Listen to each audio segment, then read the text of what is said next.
बिस्मिल्लाहिर्रहमानिर्रहीम। अस्सलाम वालेकुम। दोस्तों, हम में से बहुत से लोग ऐसे भी हैं जो साइंस को समझकर पढ़ते तो हैं, लेकिन कभी कभी इनका तजस्सुस इस कदर बढ़ जाता है कि वो ऐसे सवालात करते हैं जो बज़ाहिर तो बेमायने लगते हैं, लेकिन इनके पीछे छुपी साइंस का इल्म हर मुतजस्सिस शख्स को होना चाहिए। इनमें एक बहुत ही मशहूर सवाल है कि क्या हो अगर सूरज अचानक से गायब हो जाए। मुझे यकीन है कि इस सवाल का जवाब पढ़ने के बाद आप हैरान रह जाएंगे। अगर सूरज अचानक गायब हो जाए तो क्या होगा? इस सवाल के दो पहलू हैं। पहला ये कि ऐसा होने के बाद कायनात का नज़ारा कैसा होगा, और दूसरा पहलू ये कि इससे ज़मीन पर मौजूद तमाम जानदारों पर क्या असरात मुरतब होंगे। तो चलें इन पहलुओं पर बात करते हैं। दोस्तों, अगर सूरज गायब हो जाए तो तब भी ज़मीनी बाशिंदों को इसकी खबर तक ना होगी और इसकी रोशनी इन तक आती रहेगी। ये रोशनी महज 8 मिनट तक बरकरार रहेगी। हम जानते हैं कि खला में रोशनी तकरीबन 3 लाख किलोमीटर फी सेकंड होती है और ज़मीन से सूरज तक का दरमियानी फासला लगभग 1.5 करोड़ किलोमीटर है। तो इस फासले को तय करने में रोशनी को 8 मिनट की मुसाफत तय करनी पड़ती है। जी हाँ, सूरज की रोशनी जो आप इस वक्त देख रहे हैं वो 8 मिनट पहले सूरज से रवाना हुई थी। यूँ इस बात का अंदाज़ा भी लगाया जा सकता है कि रोशनी जो इस कायनात की सबसे तेज़ रफ्तार शे कहलाई जाती है, वो भी कुछ वक्त के बाद ज़मीन तक पहुँचती है।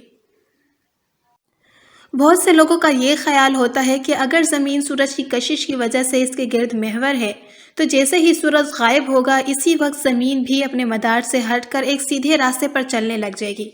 लेकिन ऐसा हरगिज़ नहीं है। अगर आपने आइंस्टाइन का नज़रिया इजाफियत पढ़ा है तो इसका एक पहलू ये भी है कि कायनात में ज़मा व मकां की एक चादर मौजूद है। जिस चीज़ का जितना ज़्यादा मादा होगा वो इस चादर में इतना ज़्यादा खम पैदा करेगी और इसके गिर्द ढलवान पर छोटी चीज़ें जिनमें सियारे सियारचे वगैरह शामिल हैं गर्दिश करेंगे।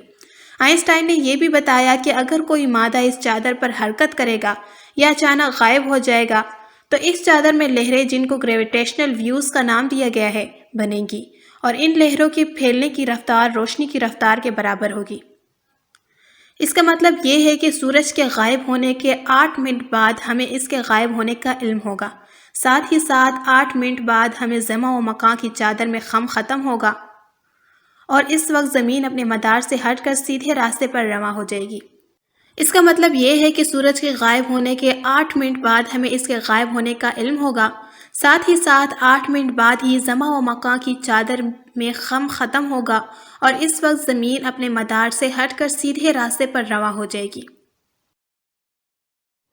सूरज के गायब होने के बाद दुनिया में दिन का वजूद सिरे से ही ख़त्म हो जाएगा और निज़ाम शमसी के तमाम सियारे अंधेरों में डूब जाएंगे।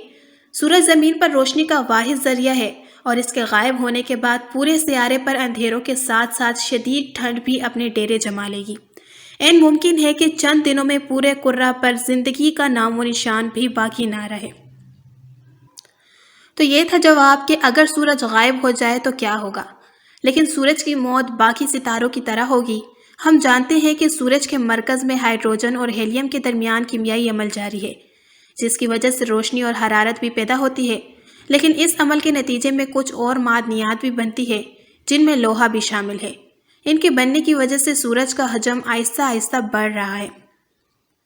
साइंसदानों के मुताबिक आज से तकरीबन 5 अरब साल बाद सूरज का हजम इतना बड़ा हो जाएगा कि यह निज़ाम शमसी के पहले 2 सियारों अतारद और ज़हरा को तो अपने अंदर निगल ही लेगा।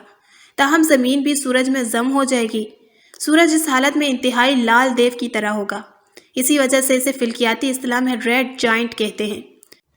इस हालत में पहुंचने के बाद सूरज मज़ीद बड़ा नहीं होगा, बल्कि बाकी सितारों की तरह फट जाएगा और सिर्फ इसका मरकज़, जो इस वक्त इसके अपने हजम से कदर छोटा है, वो रह जाएगा।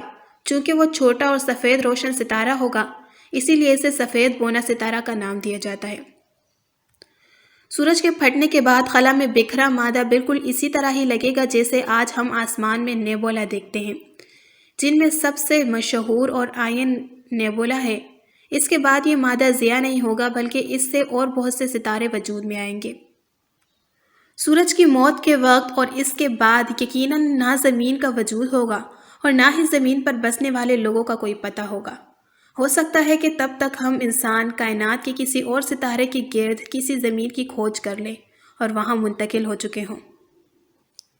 مجھے امید ہے کہ آج کی اس ویڈیو سے آپ کو بہت کچھ جاننے کو ملا ہوگا اور یہ ویڈیو آپ کو پسند آئی ہوگی۔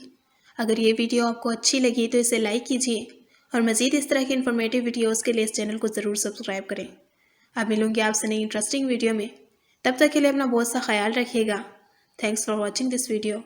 اللہ حافظ۔